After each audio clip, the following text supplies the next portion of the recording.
Well, so we are hanging out with the man Dice, and before we actually started this interview, I had to ask him something. He's half Ghanaian, half Nigerian, but I'm wondering why he's in Nigeria and he's not in Ghana. But yes, of course, he is a big artist. He's doing so well. His song, as for his song, we'll talk more about it. Let's go straight to the artist. Hi, Dice. Hey, what's going on? Nothing much. We're good. And how are you? I'm all right. Tired. Yeah, I need to sleep. But tell me, I mean, how was your song doing? Is it Otedola? Yeah. Yeah, I mean, that song was like, it just blew you off like that. Yeah, it's crazy. It started off as a freestyle. You know, when I recorded the song, I played it for my team. No one was really feeling it. But like, I just knew that, you know, it was something, and I believed so much in it. And as soon as we dropped it, it's just been like boom ever since then. You know, it's taken me to places that I did not know that I would reach, you know, this early in my career. And I'm just thankful to God, really. Wow. Now, looking at the song, was it just about, I mean, the person involved? Because, well, Otedola is not a small person. Yeah. It's a very big person. But one will ask, why not Good Luck Jonathan? Why not Obasanjo? Why not all of them? But you decided, or you chose to sing particularly about him. Was it because of the money? No, I mean, there's a lot of names that I'm calling on the song. I even called JJ Okocha. I call Fanta, you know what I'm saying? It's a lot of names. I was looking for like a, like someone that represents the qualities that I was mentioning. And when I talked about money, you know, I had to look around me in Nigeria, and I saw Otedola, this Dangote, but Otedola sort of just fit into what I was thinking in my head. Mm-hmm. And money? Yeah, of course, money. Like, you know, he's a billionaire. He's making so much money, and he's also interested in entertainment, and that's something that I'm a big fan of. And I just like his courage, you know what I'm saying? And that's why I use Otedola. Now, talking about him, though, have you had the opportunity to meet his daughter? I mean, she's she's one of the biggest. I've had the opportunity to speak to DJ Copy, but have you interacted with her? Does she play your songs? Yeah, man. Copy is like family. Every time that she plays, you know, Otedola probably starts the set or ends it. You know, we hang out a lot. Last time I seen her, I think I was in London. She took me out to, I had a show with Converse, and then she took me out to eat. You know what I'm saying? She's like family. But I haven't met Tammy yet. Okay. You know, but Copy is definitely fam.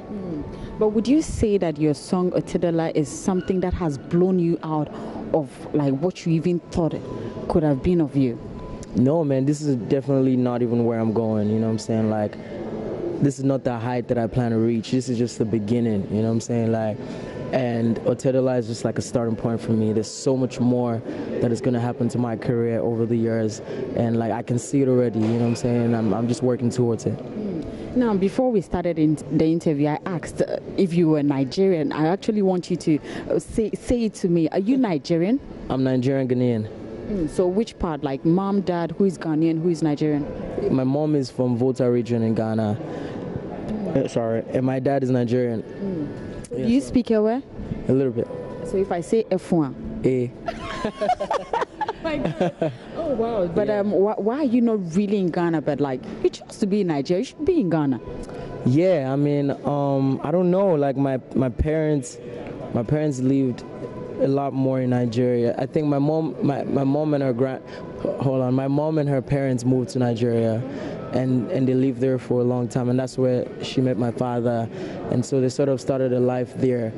And for that reason, I've spent more time in Nigeria than I have in Ghana. But like, for sure, I want to come out here more and connect with the people, because I feel like that's a part of me a lot of people don't even know, that I'm from here, you know what I'm saying? So I'm definitely going to be here a lot more. But do you think that perhaps if you were in Ghana and you were doing music, you would have reached this level of your career? Yeah, man, like, I know wherever I would have been, I know for sure that I would be whatever I am today and even more, because I work hard, and the only reward for hard work is success. You know what I'm saying? And so wherever I would have been successful.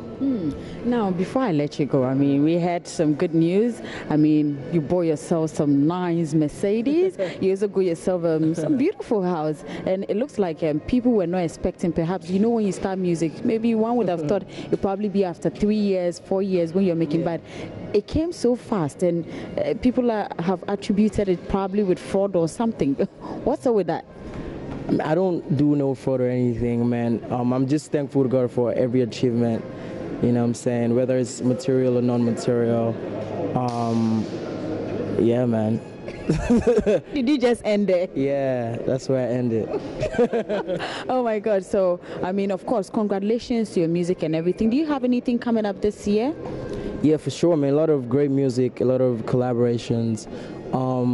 I plan on working with a lot of Ghanaian artists. I like what's going on here. I like Kwesi Arthur and Medical. You know, they jumped on the Teddy Lagana remix, and, you know, we're going to do a lot more stuff. And, yeah, I think Kwesi's on his way here even, so. What do you make of his nomination, though? Yeah, man, I'm proud, man. It happened just right after we did a record, you know what I'm saying? And, like, because, like, when they told me about him, like, I really didn't know, like, you know, what they were doing out here or whatever. I just heard the music and I liked the movement.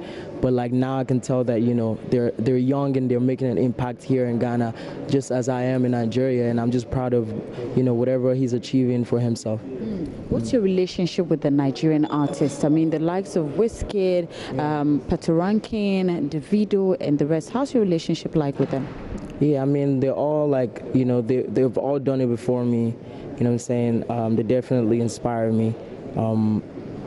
My relationship with them, we're cool. Every time I see them, you know, it's all love.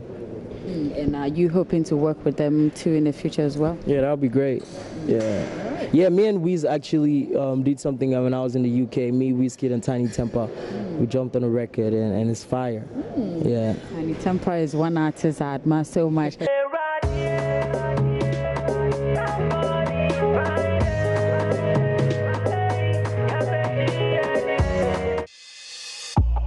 That lie with the money, G Mike with the love, Okocha with the ball, Maggie with the sauce.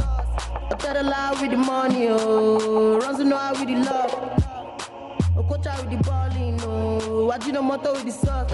My girl, Coke bottle with the body, Coke bottle with the body, pistol with the body, you go kill somebody. My girl, Coke bottle with the body, Coke bottle with the body. Pistol with the body, you go kill somebody. All my girls so bad, they be foreign. King with the body, Rihanna with the face. More drive foreign, if king be the body, I'm kind with the taste. She be Fanta with the color, honey with the taste. Yeah, man, I like the unity, man. I like the fact that we're all coming together. You know, music is a universal language. You know, we're all just coming together, having fun, you know, creating art, you know what I'm saying? And it's a beautiful thing. Yeah, I think you should come more often so you can learn the Ewe language. I will. I know how to, I understand it a lot. Where are you from? I'm from the north. Oh, so you speak Hausa? No, I don't speak Hausa. I speak Kasem.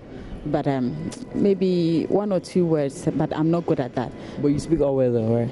I don't speak Ewe. I wish my colleagues, Miss G and Becky, were here. They would have tried speaking. Yeah, I speak a little bit though. Oh, okay. Yeah, and I understand everything. So you've had akple before? Akple, yeah, I've had akple. But do you know how to prepare it? I could try. Okay, so let's just try and do it verbally. Like what are some of the ingredients? Yeah, on the spot.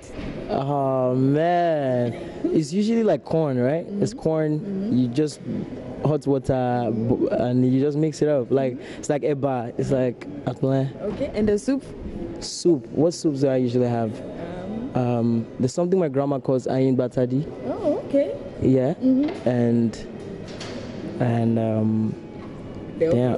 Then the okra for sure. There's something I forgot the other name. Yeah, but like I love Ghanaian food. Ademe? No. Something dechi. Fetri dechi. Yeah.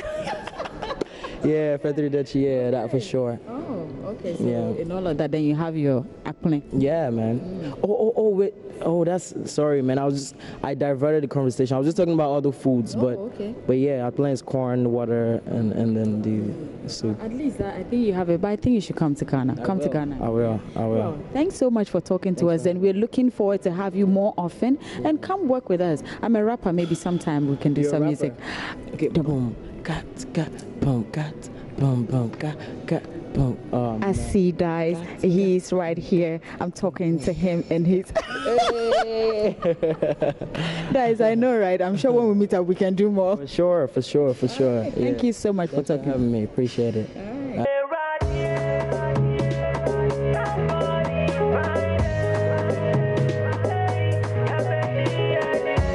All right, so today on our Spotlight segment, we are hanging out with the man, Sicho. He is a musician, and he seems to have so much for the industry, but he also has concerns. And well, today we get to know more about the music, and then we can also talk about the concerns. Hi, Sicho. Hi, Doreen. How you doing? I'm fine. How about you? I'm very well, thank you. Nice one. All right. First of all, let me ask you, what kind of music do you do? Yes, I do high life music. I do Afrobeat music. Yes, and I do other genres too. Yes. You know, for once when I saw you, I actually thought you were more of like a hip hop artist. Yeah. You know, some people think high life. If you're actually a high life artist, you're supposed to have some kind of some particular way, suit and tie. But is there I usually thought it was more of like the African print. But is there a look for high life music? I don't think so. High life itself is not just that, but this is an African top. Okay. This itself is, you understand. And me myself, I'm just African, so I don't really need to wear any clothes just for you to know that I'm African per se. It's very essential to wear African clothes, yes. But sometimes it's even the dialect, sometimes the way you talk. I get in it. Someone needs to actually pick one thing. Others feel it has to be the dress, but I think it's the song. When I bring out my songs, you don't need to actually ask yourself questions about where I'm actually coming from. It's 100% African oriented, so yeah. Do you have somebody you look up to in the industry in terms of high life music? Trust me, none other than JoyNews. Yes, I've been with Kwabna too for a while, so Kwabna is equally good. Yes, Ofurian Ponsan, trust me. Yes, all these veteran high life musicians. Yes, that's it. Okay, there's always been a call for, young musicians to do more of high life music because they feel that that's actually the Ghanaian genre. That's what speaks for Ghana. And so every time it's like, do it. Are you doing it because it's something you enjoy doing, or it's something you just probably just do, commercialize, make your money, and then that's just it? Yes, it's a combination of both. I enjoy doing high life music. If I'm actually making enough, I'm actually making money out of high life music, yes, that's a good feeling, trust me. I'm not doing high life because it's the trend. I'm doing high life because I've been doing high life way back. I've been doing high life from day one. High life has been a part of me, yes. And so high life itself, I've been doing it since. Okay. And I'll continue to do high life music. Okay, talking about high life music, you mentioned the JoyNews, then it came down to Kwabna. So it looks like from generation to generation. Right now, if you talk of high life music, we can mention of the likes of Kwame Eugene and Kiddy. They are doing a good job, and even for the Ghana Music Awards, one of them won, high life. And for me, I think they are doing well. Are you looking at yourself reaching that standard, and what do you make of their kind of music too? Kwame Eugene is a great artist. Vocally, he's good. Kiddy is equally a great artist. Kiddy is good. It takes a lot of confidence to actually do high life music. You get what I'm trying to say? Apart from the fact that it's the rhythm, it's the message. You need to understand, if you are singing, if you are preaching love, you need to understand what love is. You heard him, sister is the new thing. So you just go out there, look out for Sicho, follow him, get to know more about his music, and I'm sure we can continue the conversation on high life another time. Thank you so much, Doreen.